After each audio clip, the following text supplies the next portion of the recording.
Aprovecho para darle buenos días, una bienvenida a todas y todos. Soy José Luis Chicoma, director de ETOS, Laboratorio de Políticas Públicas. Estamos muy contentos que nos acompañen en esta serie de webinars que hemos titulado El futuro de la comida, donde discutimos temas de gran relevancia para los sistemas alimentarios en México y América Latina. En esta ocasión vamos a hablar no de tlayudas y ceviches, que ha sido uno de los temas más populares de la semana, sino del futuro de los niños y las niñas frente a un entorno que amenaza con enfermarlos en el corto y en el largo plazo. El webinar de hoy lo que organizamos entre Etos y Contrapeso. La coalición Contrapeso agrupa varias organizaciones de la sociedad civil y ha sido fundamental desde la sociedad civil en México para hacer frente al sobrepeso y la obesidad. Me acompaña Ana Larrañaga, quien coordina la coalición y quien co-moderará este webinar conmigo. Y también tenemos un panel de lujo que invitamos a pantalla con Laura Montes de Oca, que es investigadora de la UNAM y es autora de un libro muy relevante para los temas de coyuntura de esta semana que se llama Comida chatarra entre la gobernanza regulatoria y la simulación. También nos acompaña Mauro Obrero, que es jefe de nutrición de UNICEF México, y Otilia Perichart, que es jefa de nutrición y bioprogramación del Instituto Nacional de Perinatología. Ana ahora nos comentará más sobre la sesión de hoy. Buenos días, Ana. Hola a todos, buenos días y muchas gracias por acompañarnos en este seminario virtual que sin duda alguna toca un tema que es muy importante, y es que la obesidad y particularmente, la obesidad infantil ya son un problema a nivel mundial. Originalmente se creía que las enfermedades crónicas no transmisibles solían ser un problema ajeno a la infancia y asociados más con la vejez, con el paso del tiempo, con la edad adulta. Sin embargo, hoy vivimos una realidad muy distinta. Vemos que el sobrepeso, la obesidad y las diferentes enfermedades asociadas con la mala alimentación y particularmente con el consumo de productos altos en sodio, grasas, azúcares añadidos, lo que llamamos calorías vacías, se presentan en México desde edades tan tempranas como la edad preescolar. Basta con observar las cifras de la más reciente encuesta nacional de salud y nutrición de 2018, que nos reporta que más del 35% de los niños y las niñas entre 5 y 11 años, una etapa crítica sin duda para el desarrollo de hábitos alimentarios que quedan el resto de la vida, ya tienen algún grado de sobrepeso y obesidad. Y vemos cómo también esa cifra aumenta y se sostiene durante la adolescencia. También sabemos que la evidencia ha sido muy clara al advertir que las personas que padecen obesidad durante la etapa de la infancia, pues tienen mayor probabilidad de continuar teniendo obesidad durante la edad adulta. ¿Por qué? Por lo que ya hemos mencionado, durante este momento se desarrollan hábitos alimentarios que determinan en gran medida nuestras preferencias alimentarias. Entonces, pues todo esto nos hace reconocer la importancia de abordar estos problemas que están relacionados con la desnutrición, con la mala alimentación, ¿no? Que no solo incluye la obesidad, sino también la carencia de nutrientes clave como el hierro para evitar el desarrollo de anemia, etc. Este fenómeno ha hecho que diferentes investigadores e investigadoras, agencias de salud internacionales, emitan llamados muy importantes de atención a todos los gobiernos del mundo para atender este problema. Y de esto es lo que vamos a platicar el día de hoy en el webinar. Vamos a tratar de profundizar sobre las medidas que se deberían implementar para proteger a la población infantil de las dietas malsanas y así poder garantizar un futuro saludable para los niños y niñas de nuestro país. Pues todo indica que hasta el momento el gobierno de México y los gobiernos de todos los países del mundo no han logrado proteger adecuadamente la salud de los niños y niñas. Entonces, pues agradecemos a todos nuestros panelistas por estar aquí. La verdad es que va a ser un panel de lujo, ya van a ver. Y pues voy a comenzar lanzando la primera pregunta yo. Y esta va dirigida para Laura Montes de Oca, quien es investigadora de la UNAM. Entonces, pues sin más, damos inicio a este segmento de preguntas. Laura, en tu libro Comida chatarra, entre la gobernanza regulatoria y la simulación, tú abordas un tema que es fundamental para proteger la salud de la niñez en México, que es la exposición constante y agresiva que vemos de publicidad de comida chatarra que no ha sido debidamente regulada en México, al menos no ha sido regulada de una manera que sea efectiva para proteger la salud de los niños y niñas. Y nos gustaría que nos explicaras, bueno, a nuestra audiencia, más sobre el concepto que utilizas en tu libro, que es la simulación de la autorregulación, ¿no? Y que podamos profundizar un poco más sobre qué implica esta autorregulación y qué tipo de esquema regulatorio es el que necesitaríamos en México para poder proteger de manera efectiva a los niños y niñas de la comida chatarra. Entonces, muchas gracias y adelante, Laura. Gracias, muchas gracias, Ana Paula.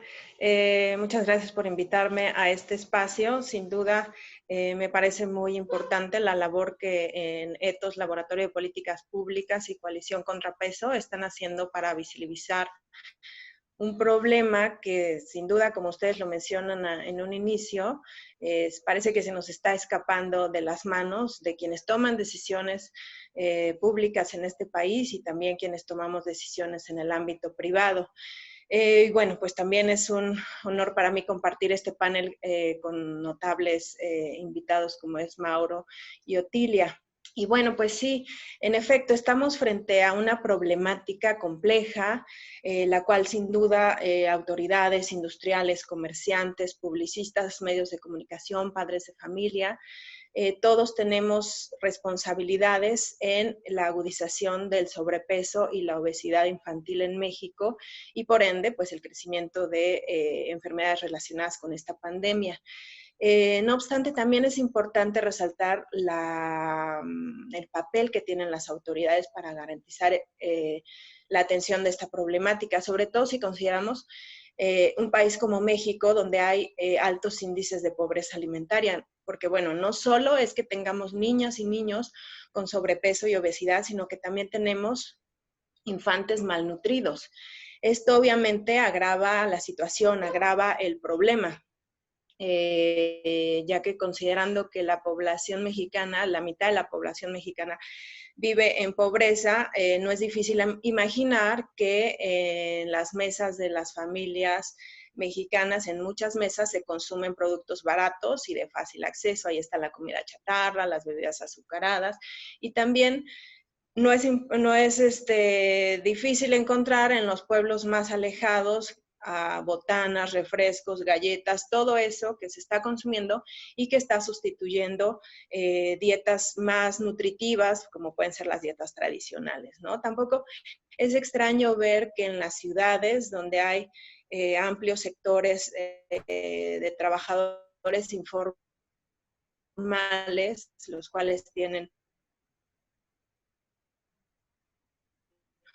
pésimas condiciones laborales, pues consumen los refrescos, etcétera. Entonces, considerando este panorama, yo desde hace algunos años he estado analizando la forma en que se configura en México y en América Latina el consumo de productos poco saludables. Creo que tenemos algunos problemas de conexión. Aquellos que tienen altos contenidos en azúcares, grasas, sales, y que, ajá, sí, Sí, que te estabas cortando un poco por la conexión a internet, seguro. ya. Sí, pero parece que ahora bien. Es que sabes que tuve un problema con mi computadora. La computadora dejó de funcionar y me estoy conectando desde el celular.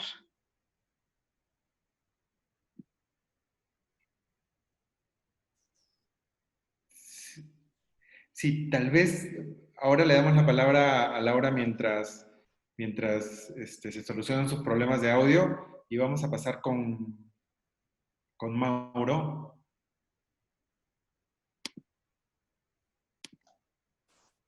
Mientras fui presentando a Mauro, Mauro es el jefe de nutrición de UNICEF México, ya lo habíamos presentado.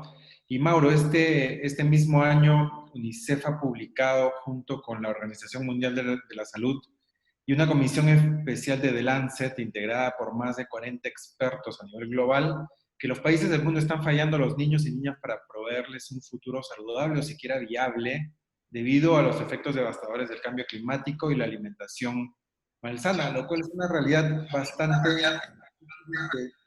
de digerir, ¿no? Mario, ¿crees que es necesario desarrollar un acuerdo internacional vinculante que impulse a los países a implementar implementar medidas serias para combatir la obesidad infantil y las demás enfermedades relacionadas con la mala alimentación, y cómo México puede garantizar más la salud a través de una buena alimentación infantil. Sí. Bueno, muchísimas gracias, José Luis, y a todos los colegas de Ethos y de Contrapeso. Es un gusto de verdad poder participar en este foro muy importante, y también es un gusto compartir este panel con Laura y Otilia. Sí, de hecho, este informe de UNICEF, de OMS y de la Comisión de Lancet sobre qué futuro, que se interroga sobre qué futuro estamos ofreciendo a nuestros niños en nuestro planeta, enfatiza una vez más, como hoy más que nunca, la salud y la alimentación de las personas están íntimamente conectadas con el medio ambiente, y como las intervenciones que se hacen en estas tres áreas son claves para garantizar un futuro adecuado para nuestros niños. Y otro punto importante que destaca este informe es sobre la regulación de la comercialización de alimentos y bebidas, especialmente este marketing y publicidad dirigido a niños. Como sabemos, sobre todo en el contexto de México, pero no solo, los niños en edad preescolar, pero también más jóvenes, son entre los mayores consumidores de comida chatarra y de bebidas endulzadas. Unos datos de México, por ejemplo, nos dicen que 83% de niños entre 1 y 4 años ya consumen con frecuencia bebidas endulzadas. 64% consumen con frecuencia dulces y postres y botanas, y casi 50% consumen cereales dulces con frecuencia. Esto claramente por la industria ofrece un mercado enorme y posibilidades de ganancia muy grandes. Y a veces todos los hechos de ética están puestos por detrás. Por esto, este informe enfatiza mucho la importancia que los estados puedan fortalecer la regulación de la comercialización de alimentos y bebidas y de su marketing dirigido a niños.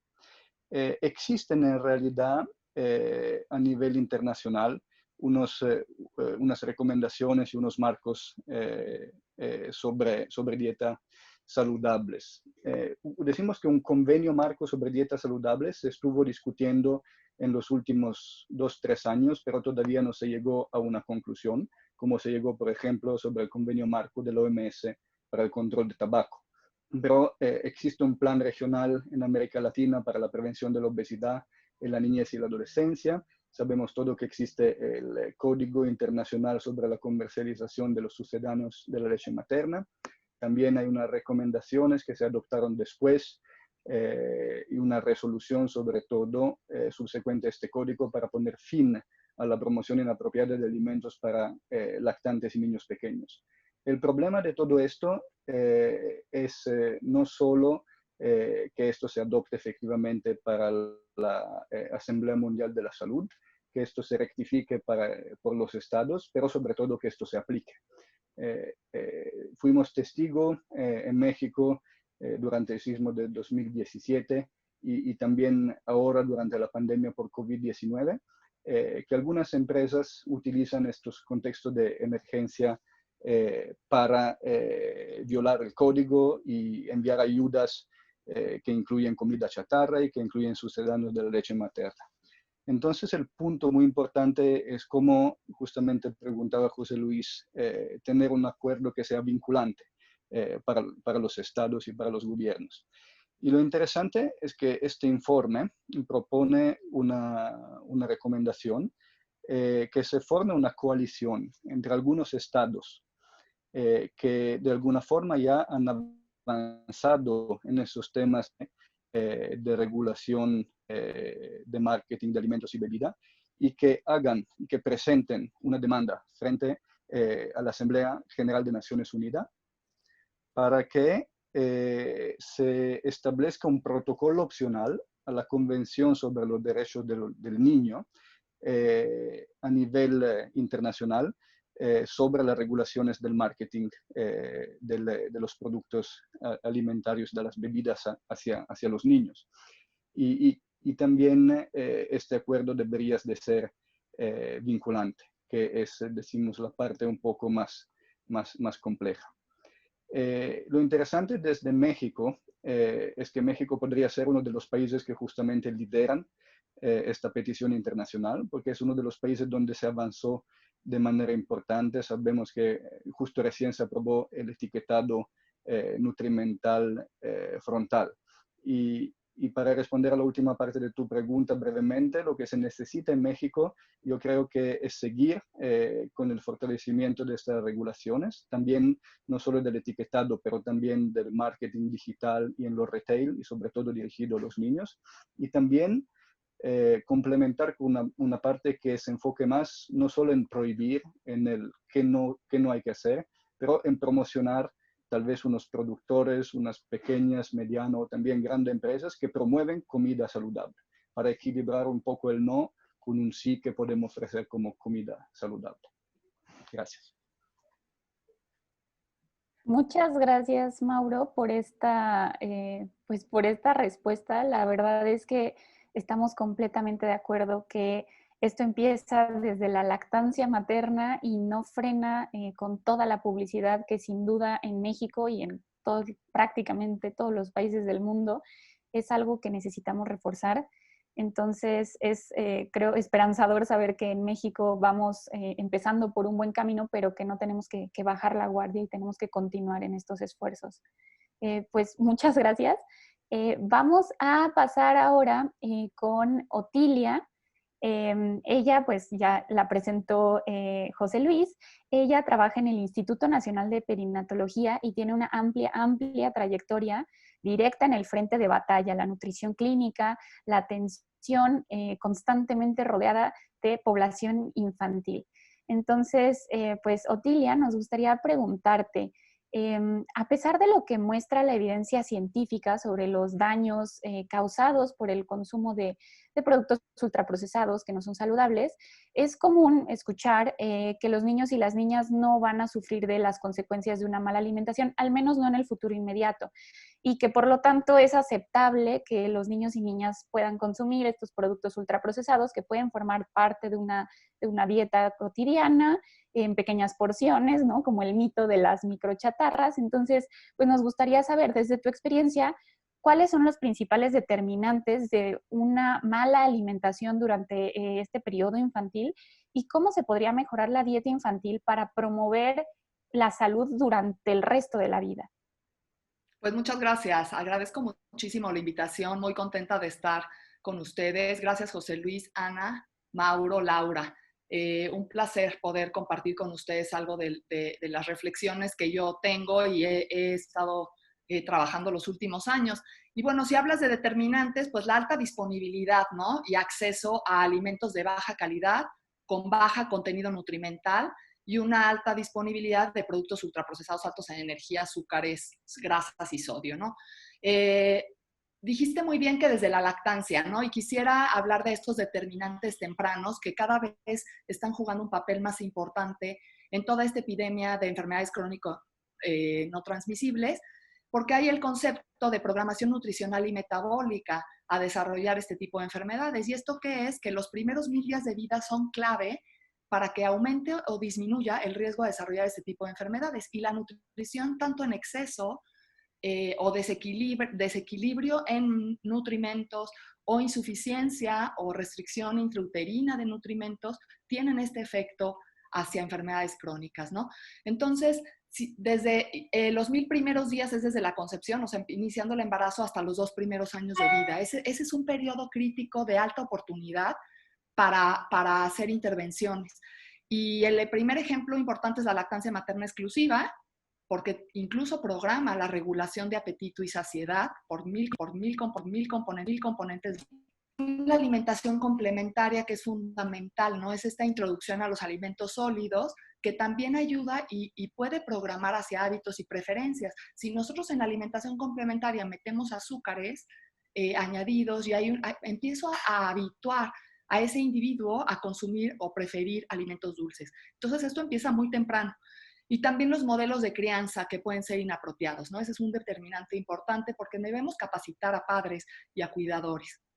Obviamente hay políticas insuficientes y de eso ya se ha estado hablando, poco coordinadas entre los diferentes sectores. Me parece importante, pues salud, educación y agricultura, tener que estar muy coordinados. La mercadotecnia obviamente dirigida a niños de productos no procesados. Eso sería como de determinantes. Y si hablamos más de cómo poder mejorar la dieta infantil, pues primero cambiando el ambiente. Necesitamos aumentar la disponibilidad y acceso de alimentos frescos con alta densidad nutrimental. Y necesitamos también intervenciones conductuales con enfoque de ciclo de vida. Esto ha estado ya ampliamente discutido en la OMS, dentro de documentos que tienen para prevención de obesidad, control de obesidad infantil, las intervenciones conductuales. Y esto implica y de irnos al inicio de la vida, ¿no? Entonces, implementar intervenciones que impacten en los primeros 1000 días, madre, infante, niño pequeño, lograr alimentación saludable y una suplementación adecuada desde el embarazo, salud metabólica desde el embarazo, y luego lactancia materna exclusiva al menos 6 meses y si se puede hasta 2 años o más. Entonces necesitamos fortalecer las políticas de lactancia materna y diseñar e implementar intervenciones tempranas. Eso no existe, no se está haciendo actualmente, no se está volteando a ver tanto el embarazo, el estado antes del embarazo, ni los primeros meses, ¿no? Como un enfoque bien organizado y estructurado. Y la alimentación complementaria, bueno, pues no debemos agregar azúcar, no meter a ultraprocesados.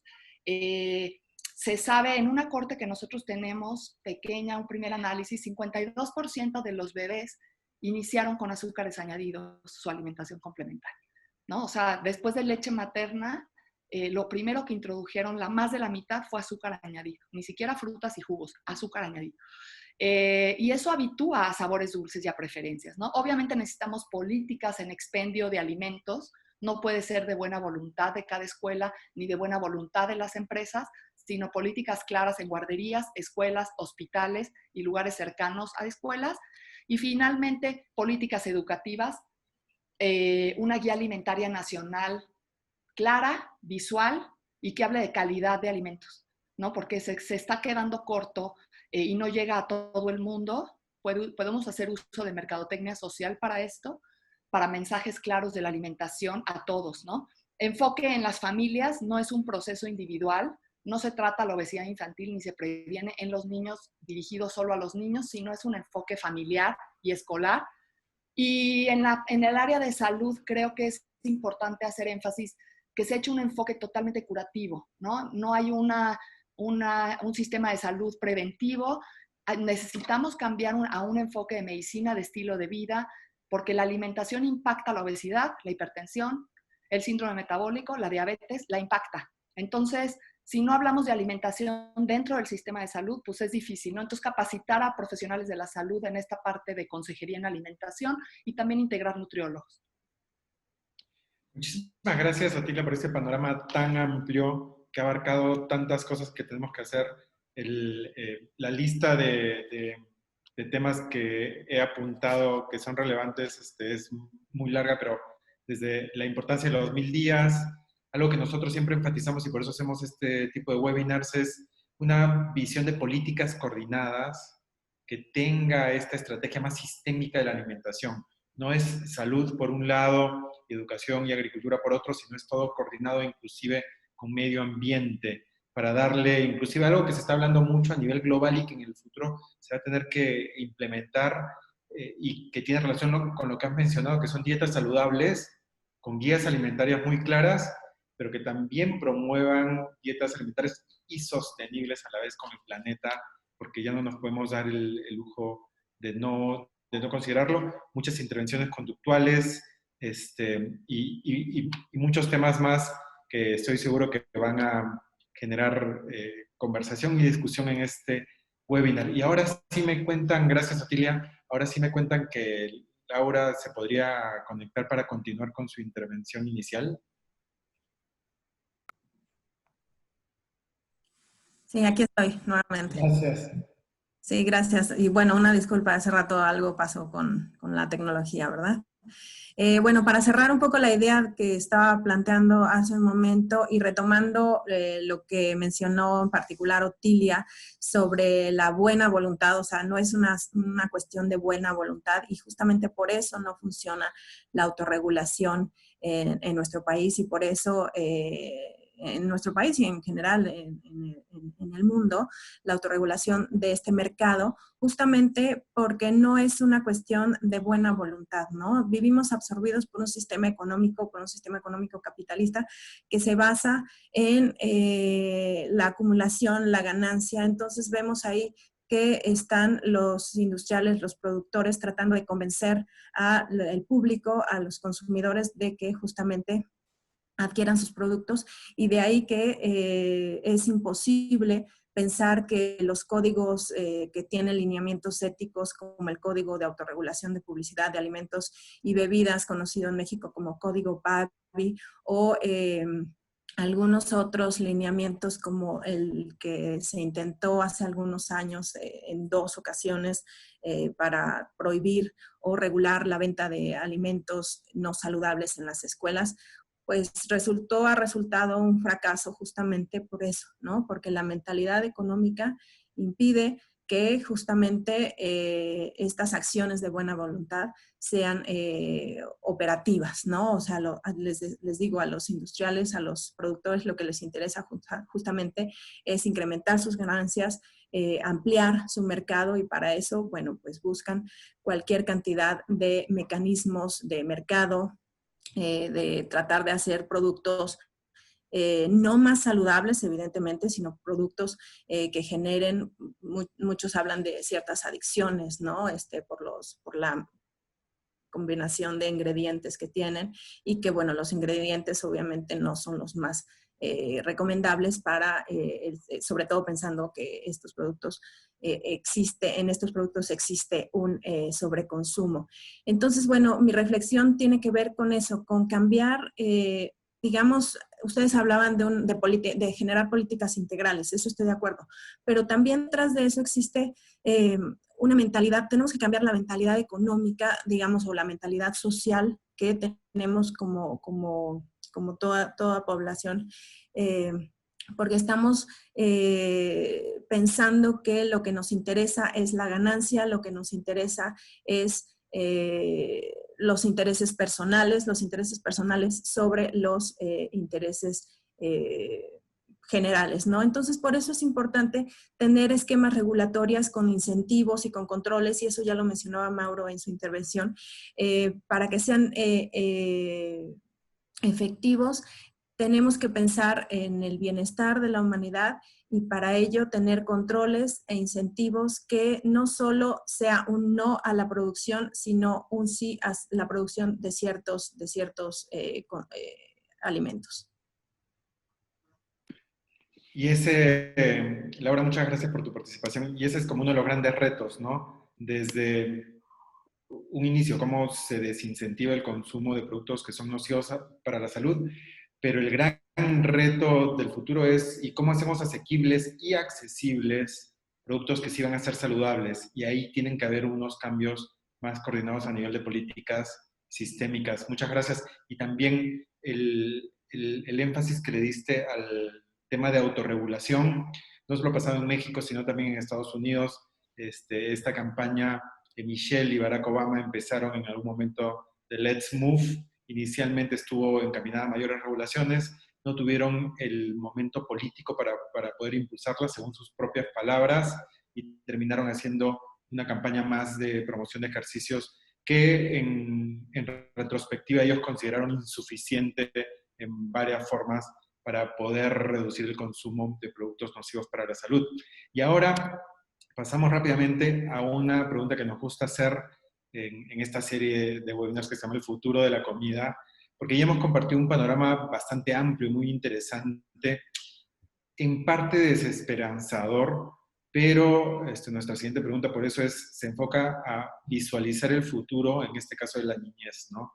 Y les preguntamos a todos los panelistas, antes de pasar con las preguntas del público, ¿cómo ven el futuro de la alimentación infantil? Y si no lo ven bien, ¿qué se necesita cambiar para lograr un futuro en el cual las niñas y los niños están bien alimentados?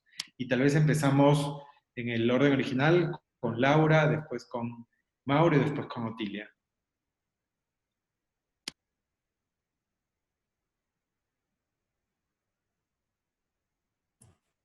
Ok, ¿me escuchan, verdad? Sí, ok. Bueno, pues sí, en efecto, para tener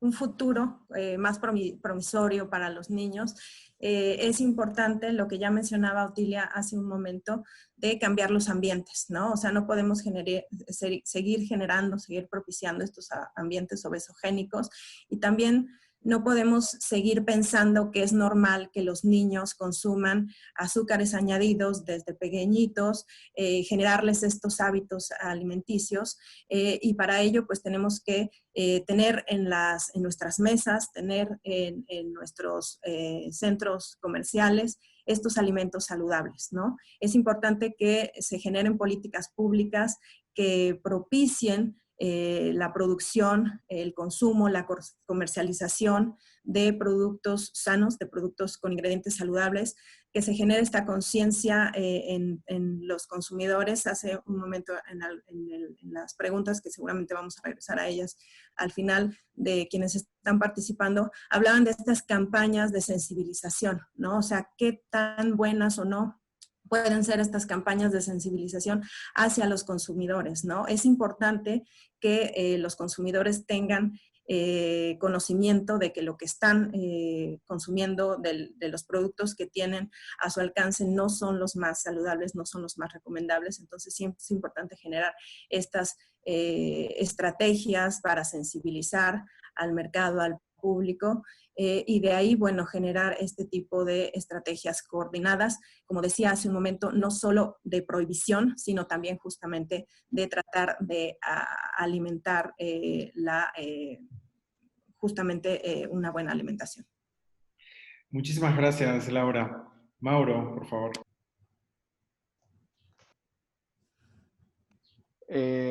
Por mi lado, bueno, como veo el futuro de la alimentación infantil, yo creo que de verdad el futuro esto está en nuestras manos y depende de nosotros lo que va a pasar.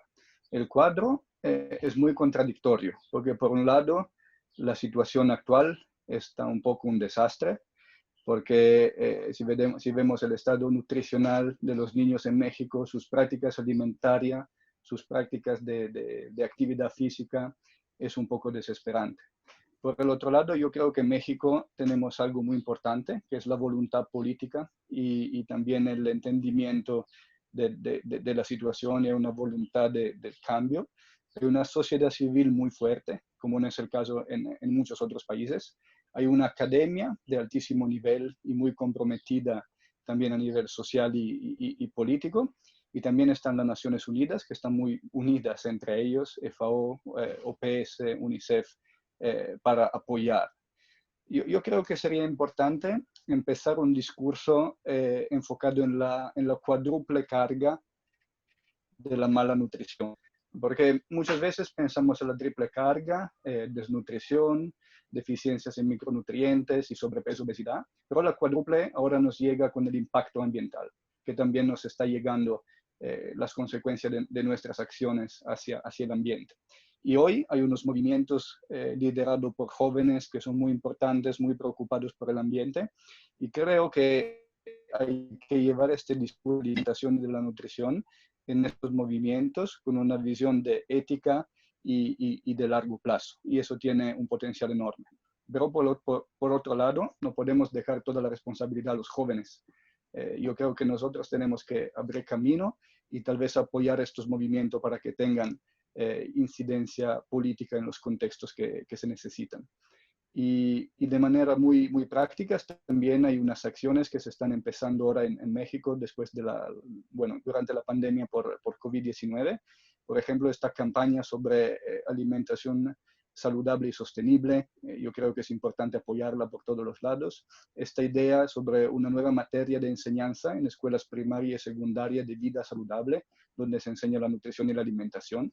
Esto también es muy original y muy importante. Y también hay la oportunidad de revisar más normas como las NOM 043 sobre la promoción de la salud y la nutrición y las guías alimentarias con una visión más enfocada en el ambiente. Entonces yo creo que la situación es difícil, pero es un momento muy importante, hay oportunidades muy grandes y es nuestra responsabilidad aprovechar de este momento. Muchas gracias, Mauro, y por esa visión de 4 dimensiones. Y ahora, Tilia. Sí, pues bueno, el futuro de la alimentación infantil lo veo como que hay muchas oportunidades, ¿no? El presente no es muy prometedor, pero una oportunidad es esta pandemia, ¿no? Esta pandemia nos ha permitido ver que es urgente y que es una emergencia establecer acciones claras y coordinadas. Yo creo que el mensaje principal es regresar a lo básico, yo diría alimentos locales, frescos y mínimamente procesados, rescatar elementos de nuestra cocina tradicional, que eso también ayuda al planeta. Entonces no está peleado uno con otro. Hablar de calidad en la alimentación va de la mano de sustentable. Entonces, tener un enfoque del ciclo de la vida, que no lo hay, ¿no? Hablar más de nutrición en el embarazo, buena lactancia, alimentación complementaria y familia. Aprovechar el ambiente escolar, porque sí puede ser un gran aliado el ambiente escolar y de guarderías, con buena regulación, ¿no? Políticas claras, una regulación fuerte, obviamente, para exponer estos alimentos saludables, o sea, que haya una alta disponibilidad de esto y mucho menos disponibilidad de lo otro. La mercadotecnia, decíamos, ¿no? Regulación fuerte, no que sea una decisión individual. Igual el expendio de alimentos, no decisión individual en escuelas ni en guarderías, tendría que estar regulado. Y yo sí quiero hacer énfasis en que esto es de hecho una creencia. En México hay creencia social de que los niños deben comer diferente y pueden comer diferente y se permite comer así, ¿no? Y eso lo vemos desde cualquier cafetería que tiene menús infantiles, desde fiestas infantiles que tiene un menú para niños diferente al de los adultos. Y a mí eso me parece que tenemos que hablar entonces de esta mercadotecnia social a nivel poblacional. O sea, necesitamos cambiar el mensaje, ¿no? Los niños no por ser niños pueden comer salchichas, nuggets, harinas fritas y almidones, ¿no? Realmente al contrario, se insertan al año de edad, deben de estar insertados a la dieta familiar, pero el problema es cuál es la dieta familiar también. Entonces, en la ENSANUD tenemos muy claramente que de los niños de 1 año a 4 años, comen 40 gramos de azúcares añadidos. Entonces, híjole, y solo el 50% incluyeron frutas y verduras el día anterior y solo 18% incluyeron leguminosas el día anterior. Y eso es grave porque en nuestra población las leguminosas deberían de ser clave para modificar nuestra alimentación. Entonces, bueno, políticas claras, regulación fuerte y finalmente la capacitación. No nos podemos esperar tampoco a que estén las políticas, el etiquetado, hasta que esté todo etiquetado, pues entonces educo a la población, ¿no? O cuando ya estén más impuestos o más subsidios o más incentivos fiscales o más regulación fuerte, pues entonces se modificará el ambiente. No, porque los pacientes están ahí, las familias están ahí, los niños están ahí. Entonces, ¿qué podemos hacer? Pues hacer algo con lo que hay. Y la capacitación de los profesionales de salud en primer nivel, en centros comunitarios, de lo que haya, ¿no? Idealmente incluir profesionales de nutrición capacitados, pero con lo que hay que capacitar. ¿Por qué? Porque necesitamos estos mensajes. Necesitamos saber promover cambios de conducta, detectar condiciones de riesgo en el estilo de vida para poderlo ir cambiando con mensajes claros. Pues muchas gracias a los tres. La realidad es que nos dejan un panorama, sí, de muchas cosas que pues el Estado mexicano tiene que implementar, que desde la sociedad civil tenemos que seguir impulsando y que es una tarea de todos, ¿no? También los profesionales de la salud y de la nutrición, creo que aquí tenemos un gran campo de aplicación. Me encanta esto que dices de que los niños no son una especie diferente que debe comer otro tipo de alimentos, porque a mí también es algo que me conflictúa muchísimo, que vayas a un restaurante y estén los platillos como de gente y los platillos infantiles, y los platillos infantiles generalmente son, no sé, puras cosas con azúcar, grasas, todo frito, todo empanizado, como si fueran un marciano que tiene que comer algo diferente al resto de su familia. Y al contrario, ¿no? Toda la importancia de que desde la edad, de edades tempranas, los niños se incorporen a una dieta familiar, pues definitivamente saludable, ¿no? Entonces, tenemos bastante por hacer. Les agradecemos mucho sus participaciones. Y pues vamos a pasar, porque todavía tenemos un poco de tiempo, a las preguntas que nos han estado haciendo pues en el chat, la audiencia. Entonces, bueno, aquí hay una que se ha desatado recientemente una polémica en México, y nos preguntan qué opinan de la controversia por el veneno embotellado y qué opinan de los señalamientos de este gobierno hacia la industria de los ultraprocesados. Para quienes no lo sepan, pongo rápidamente un contexto. Recientemente, los representantes de la Secretaría de Salud han llamado a las bebidas azucaradas, particularmente a los refrescos en México, como veneno embotellado, y esto pues ha desatado una gran furia y queja de las industrias embotelladoras de refrescos. Entonces, ¿qué opinión les merece a ustedes como expertos en materia de salud y particularmente de alimentación infantil?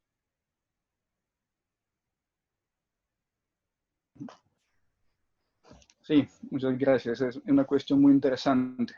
Bueno, yo creo que hay que tener valor para a veces hablar de forma tan clara y tan directa y tan entendible y decir las cosas como son, porque hoy en día hay mucha evidencia que los refrescos y las bebidas azucaradas tienen una consecuencia, están asociadas con sobrepeso y obesidad, están asociadas con el diabetes.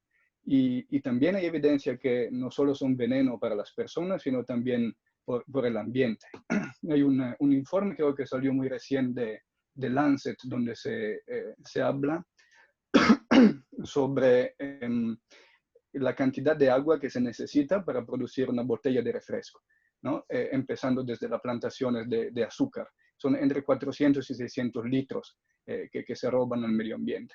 Entonces, yo creo que también eso no es un tema nuevo, es algo que ya se discutió y se discute desde hace mucho tiempo. Y también recién, este miércoles, se ha publicado unas recomendaciones, un posicionamiento conjunto de INSP, de GISAMAC, de UNICEF, de FAO, de OPS, con recomendaciones dirigidas a tomadores de decisiones para evitar que la pandemia por COVID-19 aumente la mala nutrición, sobre todo la desnutrición, pero también el sobrepeso y la obesidad entre los niños y niñas. Y una de estas recomendaciones también es limitar el consumo de comidas y alimentos no saludables.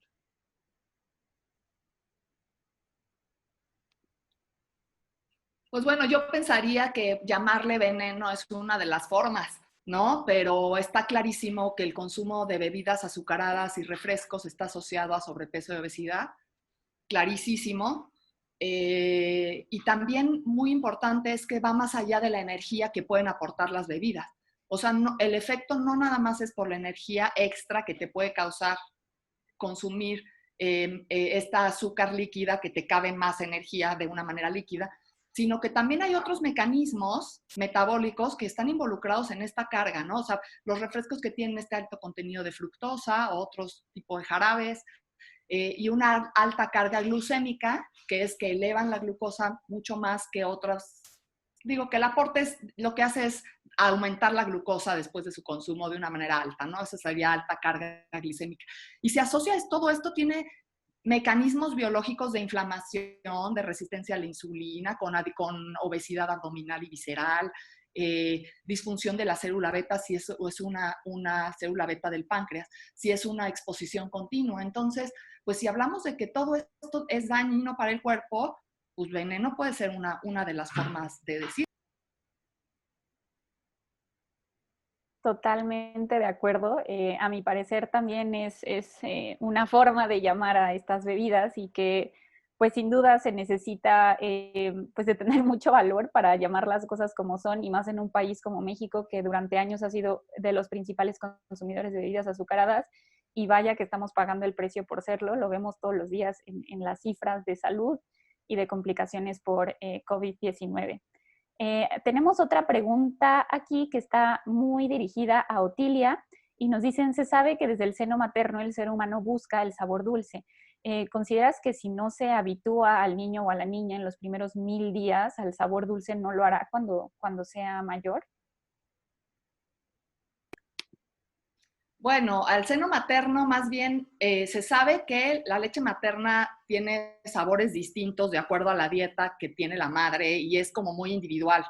Por eso también las sustancias bioactivas que contiene, ¿no? O sea, todo lo que contiene esa leche está perfectamente diseñada para causar un impacto en el bebé que sea individual para ese bebé, ¿no? Entonces, pues no podríamos decir que si la leche, no es tanto que la leche materna tenga que ver con lo dulce. No estoy segura de haber leído esa parte sobre lo dulce. Lo que sí es que tiene estas sustancias bioactivas y tiene hormonas como leptina, adiponectina, etcétera, que lo que va a hacer es ayudar en la regulación de apetito y saciedad en etapas posteriores de la vida. Lo que sí se sabe también es que en la alimentación complementaria, o sea, al empezar a introducir alimentos diferentes de la leche, si empezamos a acostumbrar al bebé a consumir altos contenidos de azúcar o de sal, sí, ahí sí lo habitúo a esas preferencias. Entonces, lo que nos está pasando es, si como el bebé, pues es bebé, está sano, no le pasa nada, entonces los estoy bombardeando de azúcares, sal y grasas desde etapas tempranas, ya no nada más al bebé, sino toda la primera etapa de preescolar y de escolar, pues lo que estoy haciendo es que nada más comen eso. Porque sí, cerebralmente, pues quiero eso. O sea, cerebralmente queremos azúcar, grasa, o sea, sí es, por algo tienen el nivel de fritura exacto, esta comida, tienen el nivel de grasa exacto, tienen el nivel de azúcar exacto para que digamos, ¡ah, quiero! Entonces, estamos acostumbrando a los niños desde chiquititos a preferir ese tipo de alimentos. Pero no es tanto que la lactancia en sí por su sabor dulce, sino la lactancia es por sus sustancias bioactivas más hacia regulación, y lo otro ya sería más una exposición de otro tipo. Muchas gracias. Con esto nos da ganas de más adelante hacer una conversación más centrada en el tema de la lactancia materna, porque es un tema importantísimo donde pues inicia esta vida que puede estar llena de salud o puede no estarlo desde la infancia, ¿no?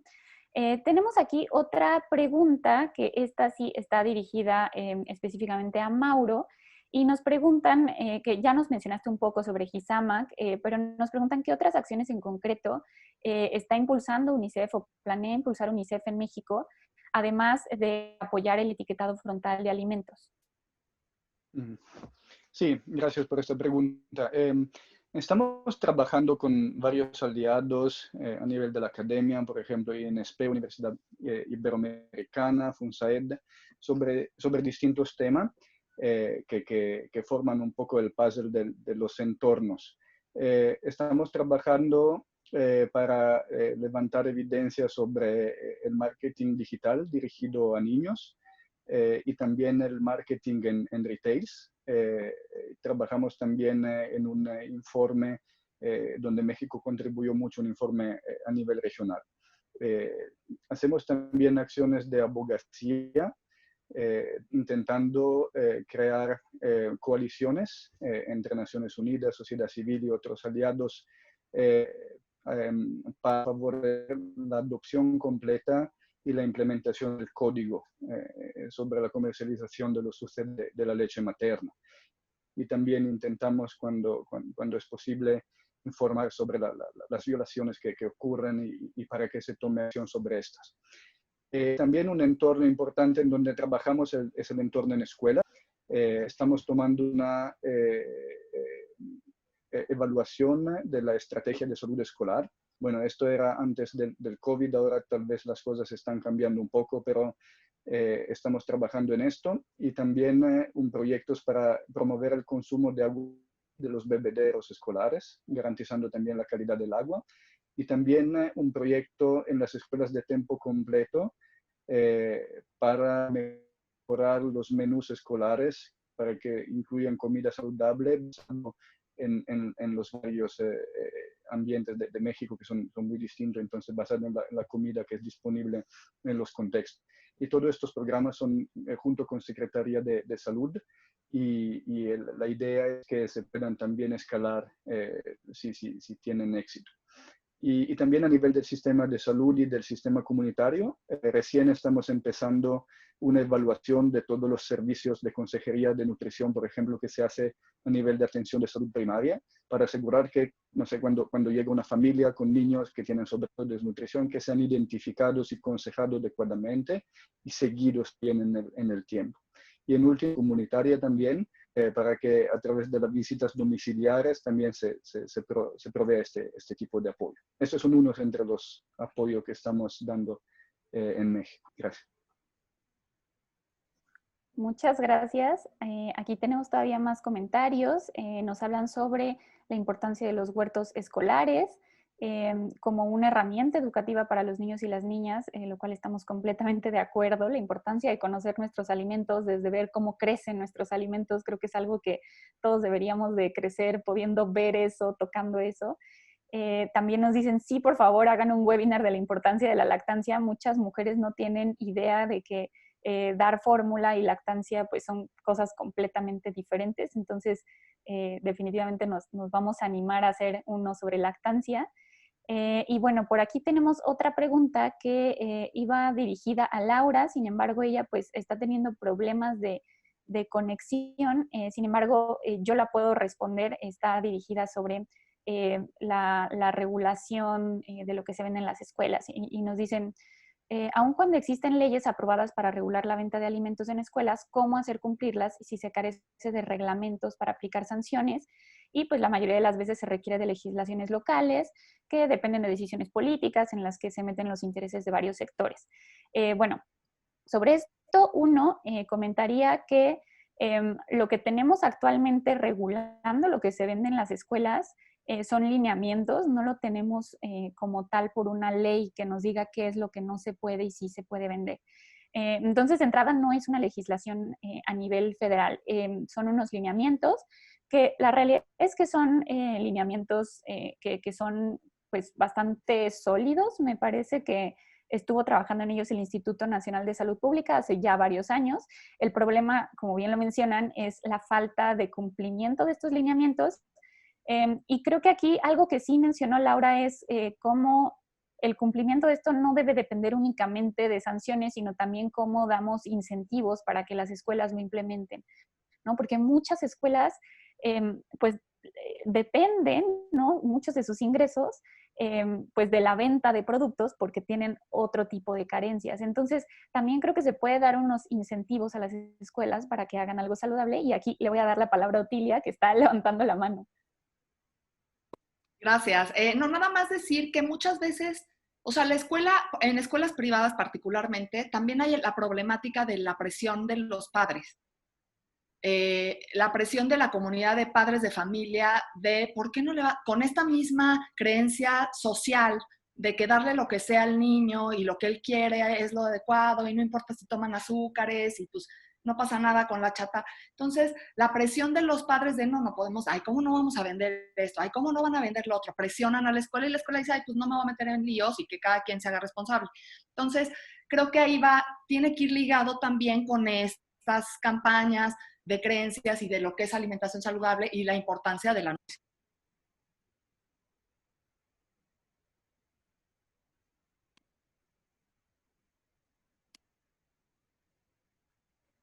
Pues muchas gracias. Creo que con esto pues vamos a dar unas palabras de cierre que nos va a dar José Luis y pues que nos platique un poquito de qué sigue con esta serie de webinars. Sí, tal vez algunas conclusiones. Es un tema muy amplio. De hecho, que leo el comentario de Josefina Consuelo Morales, que dice que hay varios temas y sí, coincidimos totalmente. Hay muchísimos temas que hemos abarcado. De cada uno de los ponentes uno saca una lista de propuestas, de reformas para mejorar el entorno de la alimentación infantil, como que muy amplia, muy grande. Y este es un poco lo que siempre hacemos en estos seminarios. Las respuestas para cada una de las problemáticas que abordamos siempre son sistémicas y por ese lado, claro, abarca varios sectores y el trabajo de muchos sectores dentro del gobierno, de la sociedad civil y dentro de la academia. Pero también algo que uno reflexiona después de las preguntas, respuestas de los panelistas, es que las soluciones no son ideológicas, no son ni de izquierda ni de derecha, son muy técnicas y son muy basadas en evidencia y probadas. Cierto tipo de alimentación ha generado entornos malsanos durante las últimas décadas en México, América Latina y gran parte del mundo, es una verdad comprobada. ¿Cómo se tiene que responder a eso? Desincentivando el consumo de esa alimentación malsana, también es lógico, pero eso tiene que estar acompañado con muchísimas otras reformas desde accesibilidad, asequibilidad y entornos mucho más saludables. Y eso va mucho más allá de una responsabilidad individual, va mucho más allá de la responsabilidad de los padres, pero si es necesaria esa responsabilidad de los padres, pero tiene que ver mucho con la responsabilidad de nuestros gobernantes, que al final son los que protegen el bienestar de la sociedad, de todas las ciudadanas y ciudadanos, y particularmente de los más vulnerables, en este caso, el tema de este webinar, que son las niñas y niños, y cómo tienen que ser, en este caso, como que sobreprotegidos sobre cierto tipo de incentivos que hacen que no se alimenten bien. Entonces, como que me llevo esa reflexión también, que es muy relevante por la coyuntura, porque entre enfrentamientos esto podría parecer que es ideológico y de ninguna manera lo es. Los términos que se pueden utilizar en esta confrontación pueden variarse, pueden ser muy diversos, pero al final lo que queremos es generar una conversación en la cual, más allá de términos, uno promueva políticas que están basadas en evidencia, ¿no? Y gran parte de estas políticas basadas en evidencia, para los que estamos metidos en temas de sistemas alimentarios, están en los journals, en los papers, en los documentos científicos más respetados, hechos por técnicos, por expertos que no tienen conflictos de interés. Entonces, en eso nos basamos. Invitamos a ponentes que también se basan en ese tipo de evidencia, y para nosotros ha sido un lujo tener a Otilia, a Mauro, a Laura, que lastimosamente perdió la conexión, y quería darte como un par de minutos, Ana, por si tenías también otras palabras de conclusión de lo que hemos escuchado. Pues yo únicamente cerraría también dando gracias a nuestros panelistas, a las personas que se conectaron, que nos escucharon, y pues recalcando que la etapa del desarrollo infantil es crítica. Si queremos actuar y si queremos un futuro diferente al que estamos viendo hoy, no podemos continuar con esta inercia política de inacción. Y algo que siempre pienso es que a veces los tomadores de decisión o los gobiernos quieren resultados de corto plazo porque es algo muy demostrable. Pero si queremos proteger a la población infantil, tenemos que comenzar a pensar en políticas que vamos a ver resultados en el muy largo plazo, y probablemente resultados que no van a poder mostrar durante su carrera política. Es comenzar a poner la primera piedra, pero es algo que se tiene que hacer por el futuro de otras generaciones que tienen todo el derecho de crecer, de desarrollarse en un entorno sano, en un entorno que no viole sus derechos, porque los entornos obesogénicos son violatorios de los derechos de los niños y las niñas, porque no les estamos permitiendo crecer de manera saludable, no les estamos dejando otra alternativa más que un futuro de enfermedad o de vulnerabilidad ante otras enfermedades, como lo estamos viendo hoy con COVID. Y esto pues es una responsabilidad que tenemos los adultos, que estamos de cierta forma forjando el mundo, que estamos dejando a las siguientes generaciones. Entonces creo que es una reflexión más profunda que solo lo que hagamos hoy. Es lo que hagamos o dejemos de hacer hoy va a tener un impacto, y tenemos que ser todos corresponsables de que ese impacto sea positivo. Es una acción de solidaridad y de amor por personas que quizá todavía no han nacido, pero lo tenemos que hacer así. Muchísimas gracias a los ponentes, a Ana, a toda la audiencia que siempre nos sigue, y los esperamos el viernes que viene a las 10 de la mañana para seguir tratando sobre los temas más relevantes para los sistemas alimentarios en México y América Latina. Que tengan buen día y buen fin de semana. Muchas gracias por la invitación. Hasta luego.